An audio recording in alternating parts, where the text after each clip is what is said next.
ওরে ভ্রমরাজে দেলহরাজে অধরা ছিল যে দেশে ধরা যে এই কি সেই স্বপ্নের ওই ফাগুন বাহার। জমিটা হয়ে গেলে কী বলে এটা পুরো তেল বেরিয়ে পড়বে। তেল বেরিয়ে পড়লে তারপরে আমি কুমড়োটা দিয়ে দেবো। কুমড়োর সাথে ছোলাও দেবো একটু। এটা বাঙালি স্টাইল নয়, বাঙালি স্টাইলে আলাদা পজিশনে হয়, তোমরা তো সবাই জানো এটা।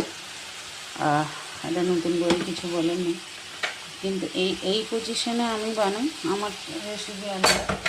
তো তোমরা একটুখানি এটা ট্রাই করে দেখতে পারো। তো আমি একটু মিক্সির জারটা ধুয়ে টমেটোর জলটা দিয়ে দিলাম। তো এটা তেল বেরোনো অবধি এটা কষবে। তারপরে আমি যেটা দেবো সেটা হচ্ছে এর মধ্যে একটু স্বাদ মতন চিনি দিয়ে দেবো একটুখানি। সেটা অপশনাল, তোমরা ভালোবাসলে দিতে পারো, না হলে না দিতে পারো। তারপরে দেবো একটু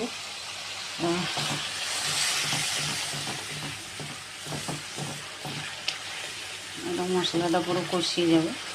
পুরো কষে হয়ে গেলে এর মধ্যে একটুখানি আমি দেবো আমচুর।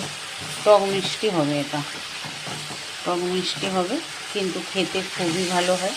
এটা তোমরা গরম পরোটা অথবা লুচি, তোমাদের ইচ্ছে যেটা করে সেটা খেতে পারো।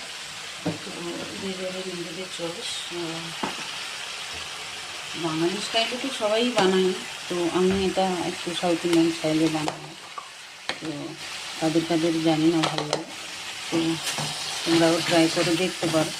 আর যদি ভিডিওটা ভালো লাগে একটা লাইক, কমেন্ট আর সাবস্ক্রাইব করে দিও।